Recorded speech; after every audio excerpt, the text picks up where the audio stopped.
बिस्मिल्लाहिर्रहमानिर्रहीम इय्याक नअबुदु व इय्याक नस्तईन अल्लाहुम्मा सल्लि अला सय्यिदिना मुहम्मद व अला आलि सय्यिदिना मुहम्मद व असहाबि सय्यिदिना मुहम्मद व बारिक वसल्लिम वसल्लिम अलैहि। मैं डॉक्टर इदरीस। व्यूअर्स, आप देख रहे हैं मेरा YouTube channel health vision with Idris.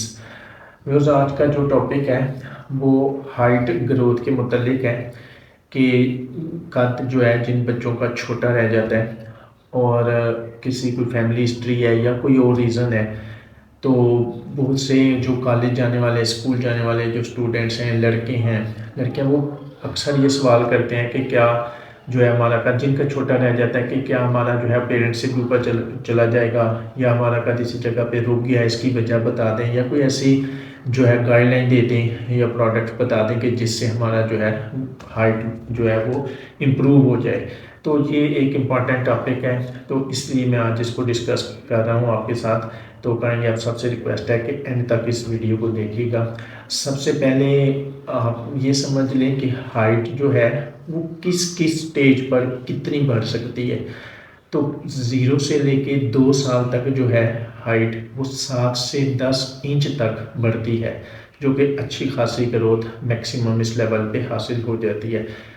और फिर 7 साल से लेके 12 साल तक, जिसे हम अपनी मेडिकल टर्म में प्री प्यूबर्टी स्टेज कहते हैं, उसमें 2 से 2.5 इंच तक जो है वो हाइट का जो है वो बढ़ सकता है।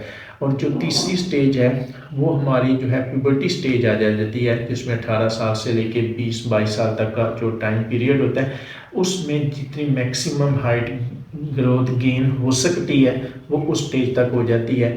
उसके बाद जो स्टेज कंप्लीशन हो जाती है, जब प्यूबर्टी की या जिसका हम समझ लें कि जवानी की स्टेज कंप्लीट हो जाती है, तो उसके बाद ग्रोथ जो है वो उसका बढ़ना नामुमकिन हो जाता है। तो ये 3 स्टेजेस हैं जिस हद तक ग्रोथ जो है वो बढ़ने के चांसेस होते हैं। अब कई लड़के लड़कियां ये क्वेश्चन पूछते हैं कि क्या पेरेंट्स से कद जो है वो बढ़ सकता है, ज़्यादा हो सकता है बच्चों का। तो इसका जवाब यस में है, बिल्कुल हो सकता है। कम अज़ कम 3 इंच से 4 इंच तक का जो है वो अपने पेरेंट्स से ज़्यादा बढ़ सकता है।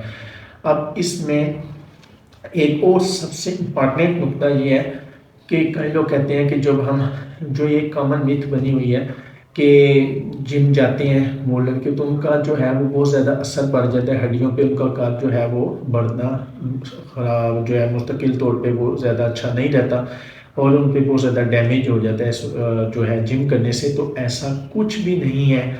इसमें सिर्फ एक चीज़ का ख्याल रखें कि वो लड़के या लड़कियां जो जिम कर रही हैं, उनकी जो अपनी एज है उसके हिसाब से जहाँ पे ट्रेनर सही मौजूद हों, उस ट्रेनर की मौजूदगी में काइंडली जिम करें।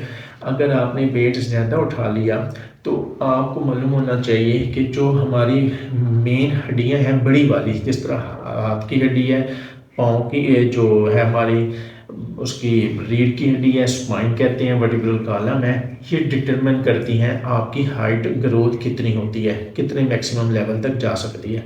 अब जो बड़ी हड्डी है उसका जो ऊपर वाला पॉइंट नीचे वाला है उसे एपिफिसिस कहते हैं, उसमें ग्रोथ प्लेट होती है और उसमें नरम हड्डी होती है जिसे हम कार्टिलेज कहते हैं। जब तक जिस टाइम पीरियड तक जिस एज तक वो नरम रहेगी उस वक्त तक आपकी हाइट बढ़ेगी और बढ़ने के चांस मौजूद रहेंगे।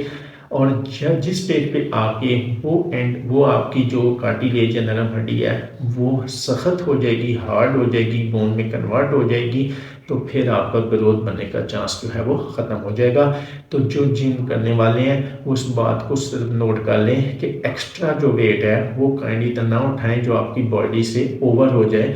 उसकी वजह से ये जो कार्टिलेज है उसके ऊपर अच्छा असर नहीं पड़ेगा और वो सख्त होना शुरू हो जाएगी और आपकी ग्रोथ जो है उसके बढ़ने के चांस जो है वो मिनिमम होना शुरू हो जाएंगे।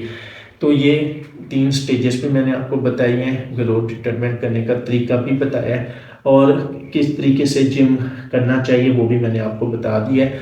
अब नेक्स्ट वीडियो में मैं आपको बताऊंगा कि कौन से ऐसे 7 से 10 तरीके हैं जिनसे आपका वेट, आपकी जो ग्रोथ है वो मैक्सिमम लेवल तक जा सकती है।